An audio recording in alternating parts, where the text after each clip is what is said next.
Okay guys, when you first park up, you need to make sure the trailer's level in respect to the ground. So for this example, the driveway is sloping, so I'm just going to run the line of the trailer on the same line as the driveway.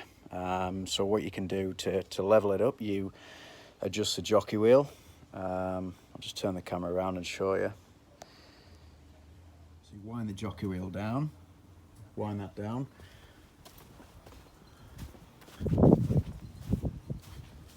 and drop the legs on the back to take the weight at the back. So pull,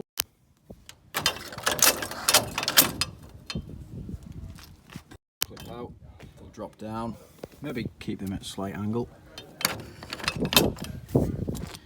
and then just wind with the winder. Just wind them down. Just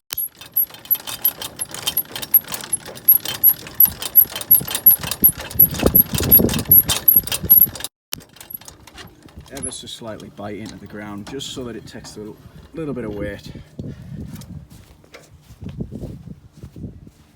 And as you can see, it's fairly level to the ground. Maybe it's to be raised a touch at the front, so you can wind that wheel up and just make sure everything's 100% level to the ground, because that way the tent will go up nice and square. Tarp off, so you just lift the Velcro all the way around.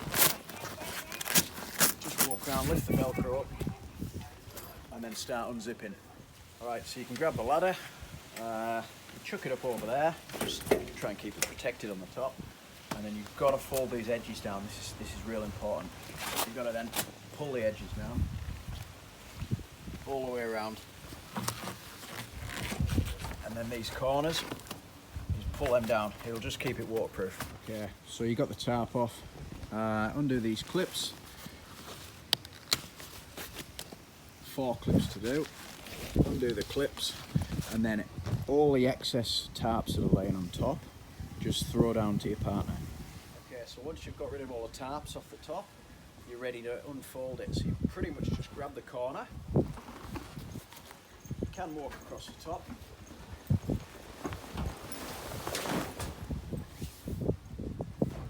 and just let gravity do the work.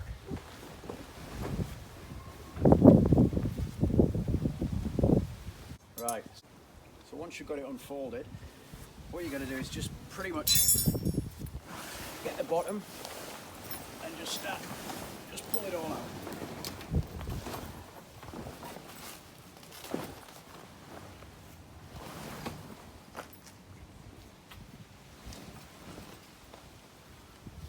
And then start by getting the bottom of your sheet. And I can't do it here because of the concrete, but you'll be on grass or whatever, and peg your, because there's your base sheet, peg that into the ground so it's nice and square down the side of the tent. So it's all nice and square. Peg that in. Once you peg that side in, you can pull the tarp, the ground sheet nice and tight, and peg your corners in, and then work your way around. And then same on the other side, peg it all, the ground sheet nice and tight. Chuck your ladder inside now.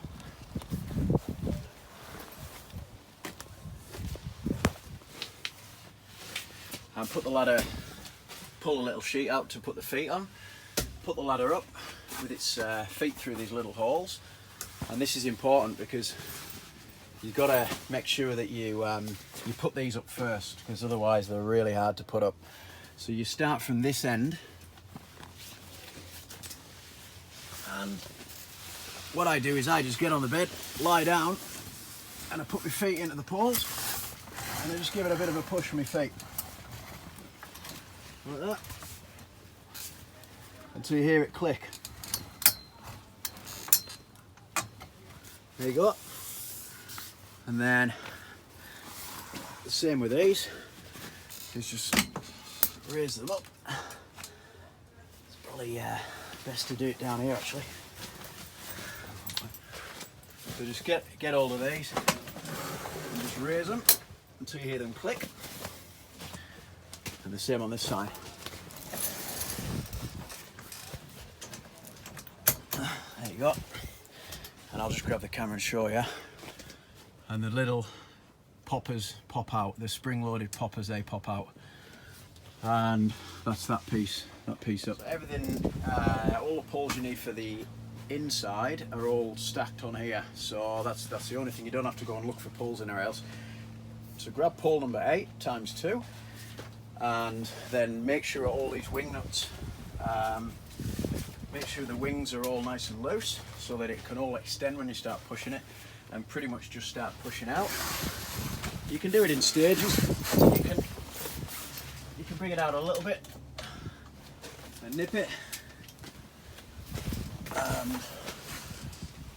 and then nip it, and just start doing it in stages.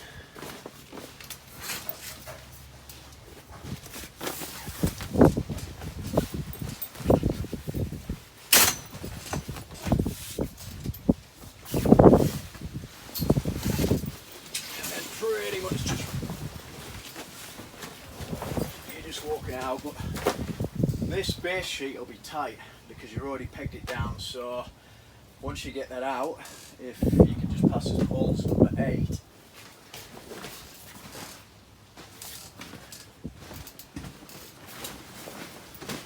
Okay, and then you pretty much just, you hold that, pretty much just put it in the corner, click it in. Make sure it's nice and loose, and there's a little sleeve down the bottom where you can just put its feet and then extend it as far as it'll go and lock it in.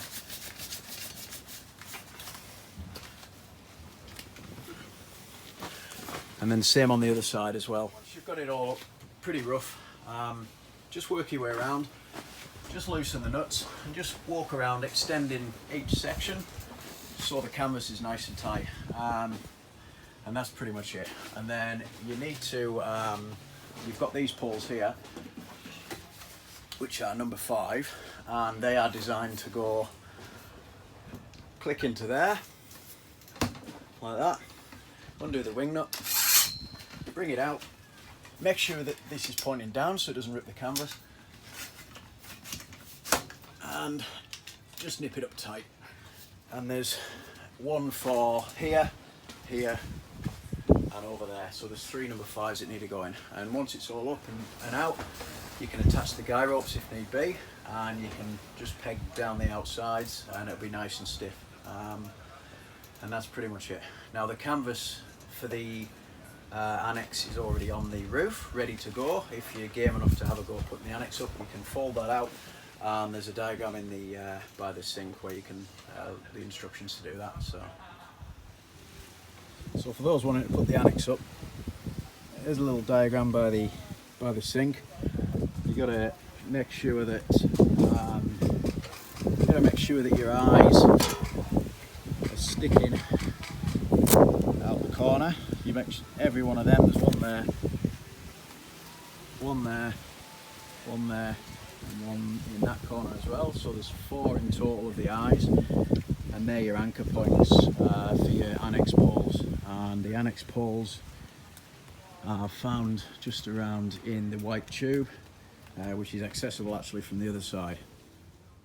Okay, so once you've built the tent, time to pull your mattress down for the kids or your other guests. So the top mattress, you whip that down and chuck it on the floor down here, or wherever you want it.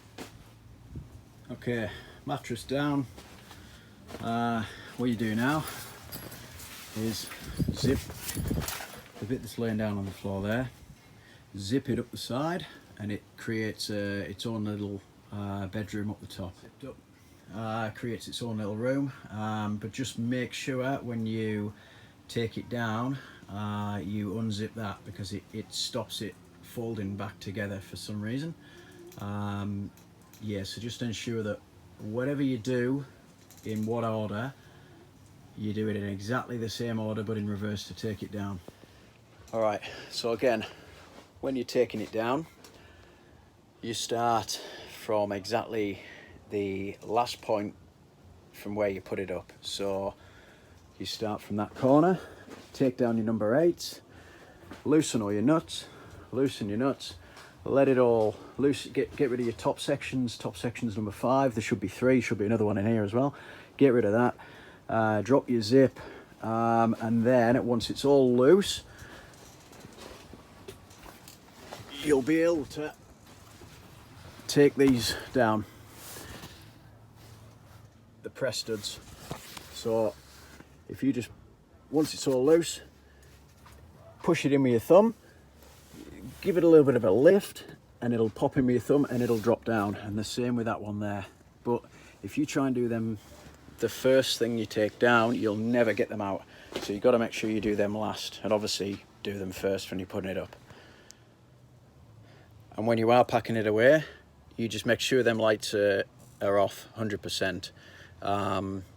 Even if you go and pull all the fuses out the fuse board in the electrical box, because if you fold it all up with the lights on, not only will it run the battery down, but you might burn the place down.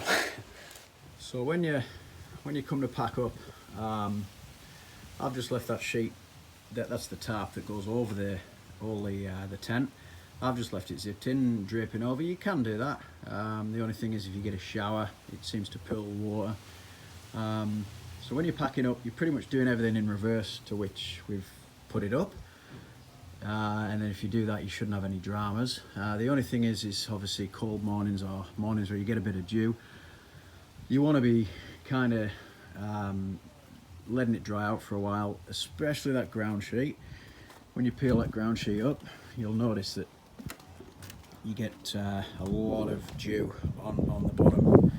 So when you get it all folded back onto the top of the trailer, just ensure that it's all dry. And that ground sheet, what I usually do is kind of half fold it on and just let it sit in the sun for half an hour or so while you pack the rest of the vehicle up and everything else. And what you can do is you can just brush it off as it dries, and then all the sand and crap will come off the bottom. Yeah, failing to do that, it's just going to make it mouldy for the next user. So yeah, they'd be appreciated if you could just keep up on that one. Yeah, like I say, it's pretty much just a reverse process, but yeah, just ensuring everything is dry and clean is priority.